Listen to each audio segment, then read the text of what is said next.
Pernahkah Anda merasa hidup ini seperti tak pernah benar-benar sampai di garis akhir? Dulu saat muda, kita berjuang membesarkan anak dengan segala keterbatasan. Begadang saat mereka demam, mengalah pada lapar demi uang sekolah. Kita mendidik, membentuk dan memelihara, sampai akhirnya mereka tumbuh dan mandiri. Lalu, ketika kita pikir, akhirnya bisa bernapas lega, bisa menikmati masa tua, jalan-jalan, istirahat, menata hidup dengan tenang, tiba-tiba datang permintaan itu.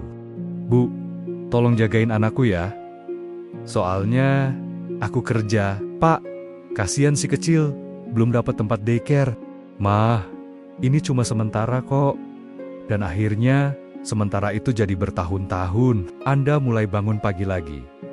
Masak, mandiin cucu, antar jemput sekolah. Siang hari sudah lelah, malam hari harus tetap waspada. Tubuh renta, tapi dipaksa aktif. Hati lelah, tapi tak enak menolak. Karena, katanya, kasihan anak saya, dia butuh bantuan. Tapi, siapa yang kasihan pada Anda? Apakah ini bentuk kasih sayang orang tua yang tulus? Atau kita sedang masuk ke perangkap rasa bersalah dan cinta yang tak punya batas? Dan lebih penting lagi, apakah mengasuh cucu di usia tua adalah bentuk cinta? Atau justru kesalahan besar? Di video ini, kita akan bicara dari hati ke hati, tanpa menyalahkan siapapun, tanpa menggurui. Tapi kita akan jujur tentang sesuatu yang banyak orang tua alami, diam-diam. Kelelahan menjadi orang tua, bahkan ketika anak-anak sudah dewasa.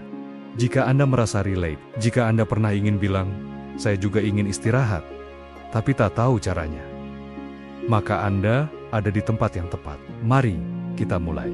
Tapi sebelumnya, mohon berkenan subscribe, like, dan share. Pertama, cinta orang tua tak berbatas. Tapi fisik kita ada batasnya. Cinta orang tua memang luar biasa. Tak pernah dihitung, tak pernah diminta imbalan. Dari dulu hingga sekarang, kita rela memberi. Bahkan, ketika tak diminta. Ketika anak kita meminta tolong untuk dititipkan anaknya yaitu cucu kita mengangguk dengan cepat, kadang tanpa berpikir panjang. Bukan karena kita tak lelah, tapi karena kita mencintai mereka. Karena kita tak ingin mereka kewalahan. Dan karena di hati kecil kita masih ingin merasa dibutuhkan. Tapi sayangnya, seringkali kita lupa satu hal penting. Tubuh kita tidak seperti dulu. Dulu kita bisa bangun subuh, mengurus rumah, kerja seharian, dan malamnya masih sempat bermain dengan anak. Tapi sekarang, naik tangga 2 lantai saja sudah membuat lutut gemetar. Suara tangis anak kecil yang dulu terasa biasa, kini bisa membuat kepala berdenyut. Menggendong cucu sebentar saja, rasanya punggung seperti dipaksa memikul karung beras. Namun meski semua itu terasa, kita tetap bertahan. Kita menahan nyeri, menekan kelelahan, karena dalam hati kita berkata, demi anak, demi cucu. Tapi pertanyaannya, sampai kapan? Apakah kita harus terus mengabaikan sinyal tubuh yang sudah menjerit? Apakah cinta kepada anak berarti kita harus membayar dengan kesehatan sendiri? Cinta orang tua memang tak terbatas, tapi jangan sampai itu jadi alasan untuk mengabaikan batas-batas tubuh kita. Karena tidak ada cinta yang sehat jika itu membuat diri sendiri hancur pelan-pelan. Kita harus berani mengakui ada perbedaan antara membantu dan mengorbankan diri. Boleh kita bantu anak, boleh kita jaga cucu sesekali. Tapi kalau itu menjadi beban harian, menguras tenaga, menghapus waktu istirahat, dan membuat tubuh makin rentan sakit, maka itu bukan lagi cinta yang sehat. Itu pengorbanan yang diam-diam bisa berubah jadi luka. Dan luka itu kadang bukan karena anak bermaksud jahat, tapi karena kita sendiri yang terlalu mudah berkata iya, padahal tubuh kita sedang berkata tidak. Masa tua adalah masa di mana tubuh kita perlu dipelihara lebih serius dari sebelumnya. Bukan untuk jadi egois, tapi agar kita tetap bisa hadir, sehat, dan memberi kasih sayang yang berkualitas. Bukan sekadar kehadiran yang lelah dan terpaksa. Anak dan cucu tidak butuh kita menjadi superhero yang mengorbankan segalanya. Mereka butuh kita menjadi orang tua dan kakek nenek yang sehat, bahagia, dan cukup energi untuk memberi cinta yang ringan, bukan cinta yang dibebani tanggung jawab harian. Bantu anak, iya, tapi jangan lupa, bantu juga diri sendiri untuk tetap sehat dan hidup damai di masa tua. Kedua, peran kakek nenek bukan jadi orang tua kedua. Di masyarakat kita, banyak yang masih berpikir begini, kalau anak sudah menikah dan punya anak, maka orang tua otomatis ikut merawat cucunya. Itu biasa, itu sudah tradisi. Tapi pertanyaannya, tradisi untuk siapa? Untuk kebahagiaan bersama, atau justru beban yang diwariskan diam-diam? Mari kita perjelas satu hal penting. Peran kakek nenek tidak sama dengan peran orang tua. Kita bukan versi cadangan ketika anak-anak terlalu sibuk mengurus pekerjaan atau sedang lelah menjadi orang tua. Kita, kakek dan nenek, adalah figur yang seharusnya hadir untuk melengkapi, bukan menggantikan. Jadi kakek nenek bukan pengasuh penuh waktu. Saat kita menjadi orang tua dulu, kita yang memberi makan 3 kali sehari, menyusui atau memompa ASI, gendong anak saat demam, menemani tidur setiap malam, menjawab pertanyaan, mendisiplinkan, memeluk, menangis, dan berdoa. Itu adalah tugas utama orang tua. Dan sekarang, giliran anak kita menjalani peran itu. Kalau sekarang mereka malah menyerahkan semua tugas itu kembali, ke kita apa bedanya kita dengan mereka? Jangan sampai, karena cinta yang besar, kita mengulang peran lama yang sebenarnya sudah selesai kita jalani. Kita punya peran unik yang tidak bisa digantikan siapapun. Memberi cerita tentang masa lalu, mengajarkan nilai-nilai hidup dan kearifan, menjadi tempat cucu berlindung saat dunia terasa keras, memberi kasih sayang tanpa tekanan dan aturan. Ketiga, saat mengasuh jadi beban mental dan emosional. Mengasuh cucu, bagi sebagian orang tua, mungkin terasa seperti anugerah.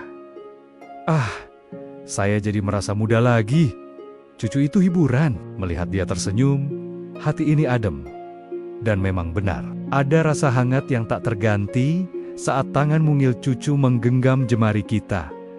Saat mereka memanggil kita Mbah, Uti, Akung, hati ini seperti disiram embun pagi. Tapi, apa yang terjadi setelah momen-momen manis itu berakhir? Saat rumah kembali sepi, tubuh terasa remuk, pundak pegal, dada sesak, kepala nyut-nyutan, tidur tak nyenyak, makan tak teratur, waktu pribadi hilang, dan semua itu kita simpan sendiri. Bukan hanya lelah fisik, tapi juga lelah batin. Kita tak hanya capek mengurus cucu, kita juga diam-diam merasa tak enak menolak, tak enak minta jeda, takut anak kecewa, takut dibilang egois. Lalu muncul perasaan bersalah. Apa saya sudah jadi orang tua yang buruk karena tidak mau membantu anak saya? Apa saya terlalu perhitungan? Padahal, yang sebenarnya terjadi adalah kita sedang terjebak dalam beban emosional yang berat. Beban itu bernama perasaan bersalah karena ingin istirahat. Dan ini beban yang banyak dirasakan oleh para orang tua lansia, tapi jarang diucapkan, bahkan kepada diri sendiri. Orang tua generasi kita tumbuh dengan nilai berkorban itu mulia, tapi kadang nilai itu membuat kita sulit berkata cukup. Kita merasa salah kalau menolak, kita takut terlihat tak sayang cucu. Perasaan tak enak hati ini bisa menyesatkan. Padahal, bukan begitu caranya mencintai. Cinta yang dewasa tahu kapan harus memberi, kapan harus berhenti sejenak, dan kapan harus menjaga diri sendiri.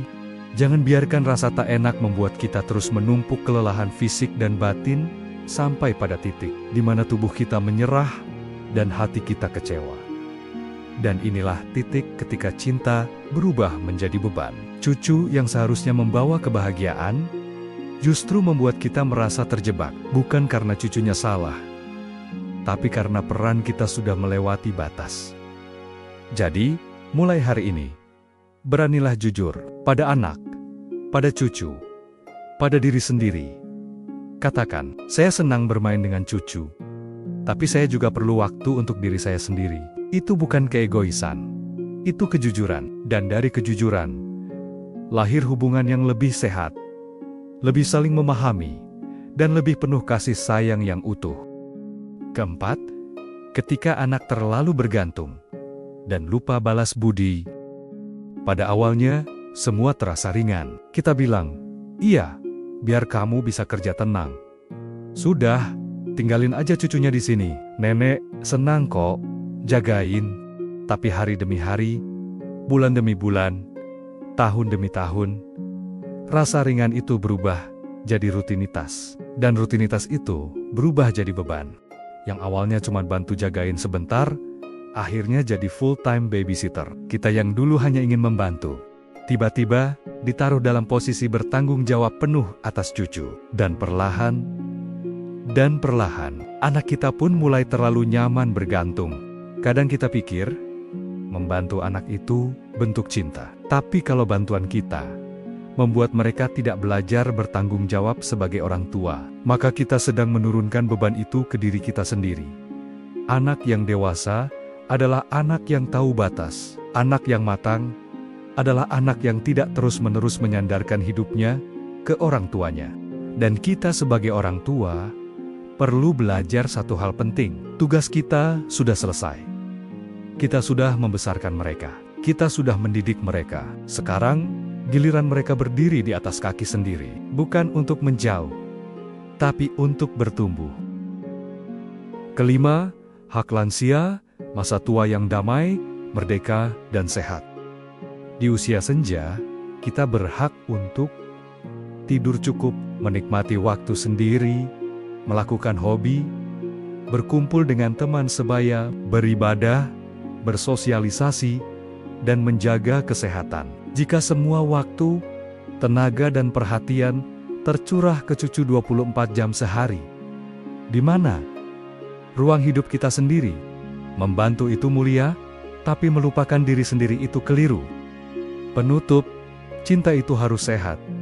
Mengasuh cucu tidak salah. Tapi, kalau itu membuat kita kehilangan kesehatan, kehilangan kebebasan, dan kehilangan jati diri, maka itu bukan cinta.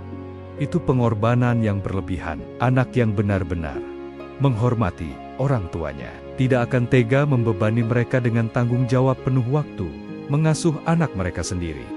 Jika Anda lansia, berhentilah sejenak dan tanyakan, saya ini sedang membantu atau sedang melupakan diri sendiri? Dan jika Anda seorang anak, tanyakan, apakah saya sedang memanfaatkan kebaikan orang tua saya atau menghargainya dengan memberi ruang untuk mereka menikmati masa tuanya? Bagikan video ini ke teman, saudara, atau anak Anda. Karena ini bukan hanya tentang cucu, ini tentang cara kita mencintai orang tua dengan cara yang sehat dan penuh hormat. Terima kasih sudah menonton sampai akhir. Semoga hari-hari Anda, meski tak secepat dulu, tetap penuh arti. Sampai jumpa di video berikutnya. Tetap sehat, tetap disayang, tetap bermakna.